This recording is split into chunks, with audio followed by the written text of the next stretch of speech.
ہمارے یہاں اس وقت ہر ڈپارٹمنٹ میں لوگ کوشش کرتے ہیں کہ میں صرف حرام کھاؤں اور حرام کماؤں.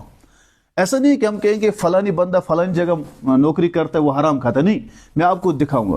دیکھو ڈاکٹر جو ہے نا, یہ پیشہ بہترین پیشہ ہے اور اس میں کمائی بھی حلال ہے.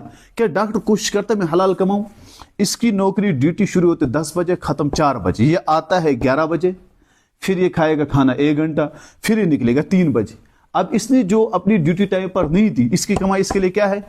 حرام ہے. ٹھیک ہے, آپ جائیے بینک پر, بینک میں جو کام کرتے ہیں وہ آئیں گے لیٹ, یا کسی بھی دفتر میں لیٹ آئیں گے. اب ان سے کام کراؤ, یا تو فون پہ بات کر رہے ہوں کسی دوست کے ساتھ, پھر لنچ کا ٹائم, پھر جلدی نکلتے ہیں. یہ ہوگی حرام کی کمائی.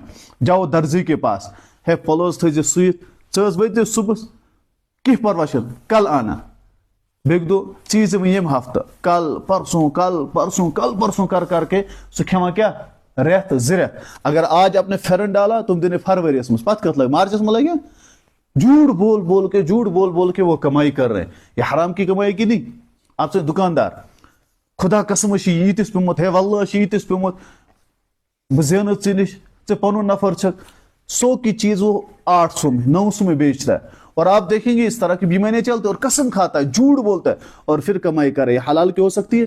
مزدور, اگر مالک وہاں ہے تو مزدور 1 دن کا کام 1 دن میں, اگر مالک وہاں نہیں ہے تو 1 دن کا کام 3 دن میں. اسا کشا بیت اک بلچ نہیں کرتے ہیں جلدی کام. یعنی ہر طبقہ اس وقت صرف کس چیز کے پیچھے لگا ہوا؟ حرام کے پیچھے. مزدور ہو, ملازم ہو, ڈاکٹر ہو, ٹیچر, گورنمنٹ دیکھو ان کے اندر تو مطلب وہ تعلیم مجھے نہیں سمجھ رہا وہ کس چیز کی پڑھاتے ہیں. وہ خود پڑھاتے ہیں گورنمنٹ میں کوالیفائی, اور ان کے بچے کہاں پڑھ رہے ہیں؟ پرائیویٹ میں. گویا کہ اسے پتا ہے یہاں پڑھائی نہیں, یہاں پڑھا کون رہا ہے؟ وہ خود ہی. تو دوسرے بچوں کے ساتھ وہ دھوکہ دھڑی کر رہا ہے, تو اس کا میں حلال کیسے ہوگی؟ اور وہ کبھی لیو رکھ رہا ہے, کبھی لیٹ آ رہا ہے, کبھی جلدی چل رہا ہے. آپس میں ان کی بنتے ہے تو آج گس گھر, آج گس آج گس یہ, اس طرح چلتے رہتے ہیں اور ان کی مکمل کمائی حرام کی ہوتی ہے. یہ جب کمائی حرام کی ہوتی ہے نا, اس کا سب سے اثر پہلے یہ پڑتا ہے کہ اللہ تعالیٰ عبادت کی توفیق چھین لیتا ہے. یہ جو نمازیں نہیں پڑھتے نا, اس کے پیچھے حرام لقمہ ہوتا ہے. کیا ہوتا ہے؟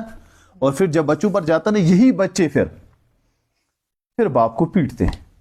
حالیہ میں آپ کو معلوم ہے ٹنگ مرگ میں ایک واقعہ ہوا, ایک بیٹا اپنے بوڑھے باپ کو پیٹ رہا تھا.